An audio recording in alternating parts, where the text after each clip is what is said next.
নমঃ।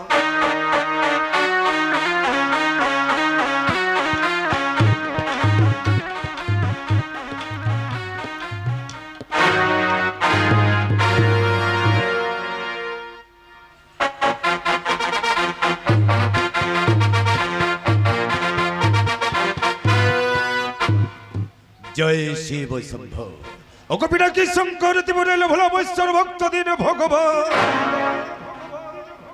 দেখতে দেখতে তোমার রাগাচরণের ভক্তির অঞ্জলি অর্পণ করার সময় আমার হয়ে গেছে। তবু রাগাচরণে তব চাঁদ ভক্তির পুষ্পাঞ্জলি অর্পণ করে স্বাধীন চম্পকে রাজকার্যে ব্যস্ত থাকবে। আর আমি বিলম্ব করবো না, এই মুহূর্তে আমি চলিলাম শিবালয়ে।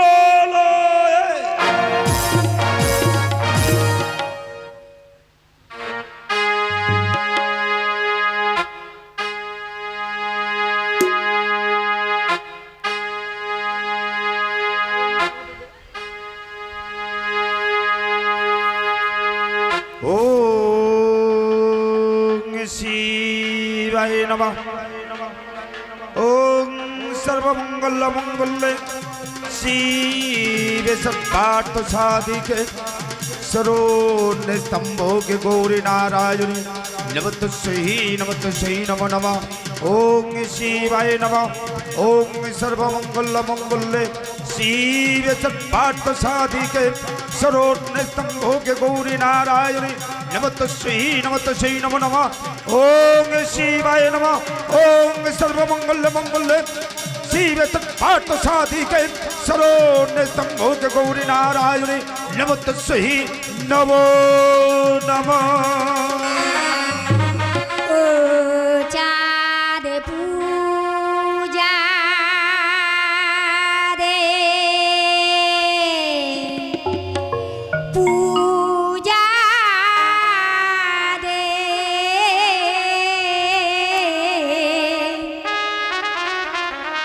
পূজা দে আমার ওঠল পূজা দে, পূজা দে আমারি চরণে। ওঠল পূজা দে, আশীর্বাদ করে যাব বলি যে তোমারে ওঠল পূজা দে, ও পূজা দে আমারি চরণে। ওঠল পূজা দে, আশীর্বাদ করে যাব বলি যে তোমারে ওঠল পূজা দে, ও পূজা দে আমারি চরণে। ওঠল পূজা দে। জয় শিব শম্ভ অগোপিনাকি শঙ্কর ত্রিপুরেল ভোলা মহেশ্বর ভক্ত দিন ভগবান। তব রাগাচরণের ভক্তির অঞ্জলি অর্পণ করার সময় পশ্চাদতে আমি কেন শুনতে পাই নারী কণ্ঠের ধ্বনি।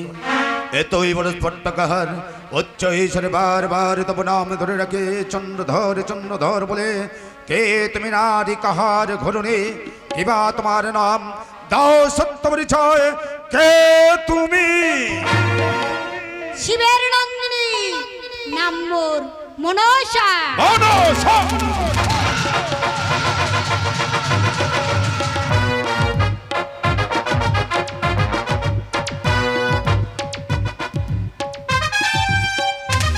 বলো মনসা, আবার আরাধ্য দেবতার মন্দির প্রাঙ্গণে কিবা প্রয়োজনে আসিয়াছ তুমি? পূজার জন্য বাবা।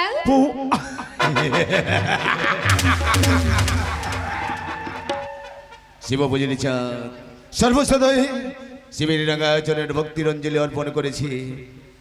তাছাড়া আর কোনো দেবাঙ্গিনী রাগাচরণের চাঁদে কোনোদিন ভক্তির অঞ্জলি দেয়নি, আজও দেবে না। ভুল ক্রমে আসা মনসা আরাধ্য দেবতার প্রভু শঙ্কর মন্দির প্রাঙ্গণে হইবি না এই আশা তোমার পূর্ণ। এই মুহূর্তে স্থান করো তুমি পরিত্যাগ মনসা। চন্দ্রধর যে পুষ্প নিয়ে পিতার পদতলে দিয়ে পিতা পিতা বলে ডাকছো, ওই পুষ্প নিয়ে আমার এই চরণে দিয়ে একবার মা মা বলে ডাকরে পুত্র। মনসা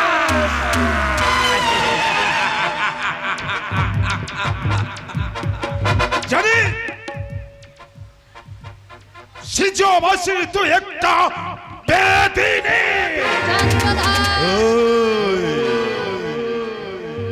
তাছাড়া আমি তোর জানি জন্মের উৎপত্তির কানি, পক্ষীর ঘরে জন্ম তোর লৌহ জাতি কানি।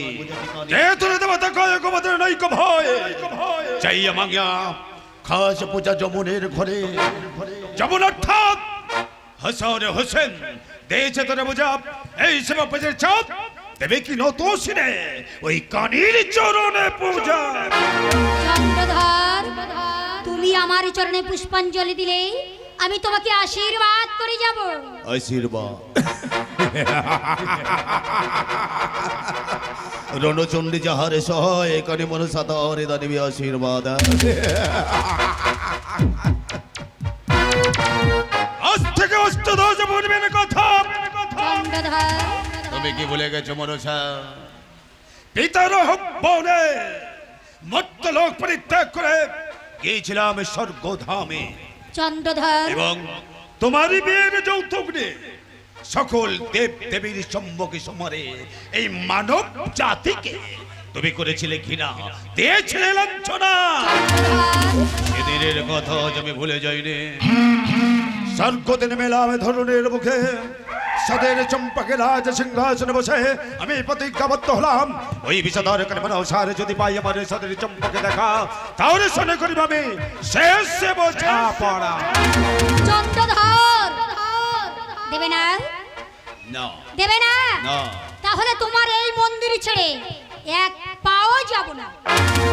বোকা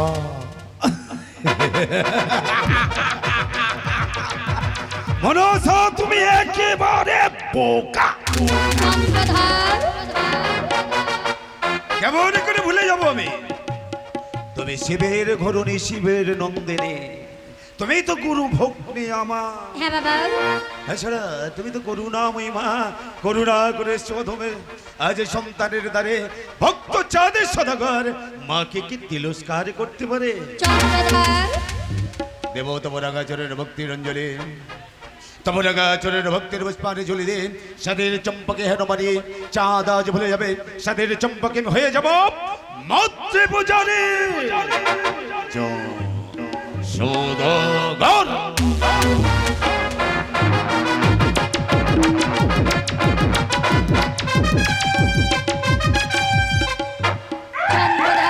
কিন্তু মনসা আবার একটা শর্ত আছে দেবী, এই চাঁদের কাছে পূজা দিতে গেলে ঊর্ধ্বমস্তে নয় নিম্ন শিরে শাড়ি অঞ্চল বসারণ করে কিঞ্চিত পূজা ভিক্ষা চাইতে হবে এই চাঁদের কাছে। চন্দ্রধর, এই আমি দেবী মূর্তি ধারণ করে বসলাম, তুমি আমার চরণে পুষ্পাঞ্জলি দাও বাবা। এসো মনসা।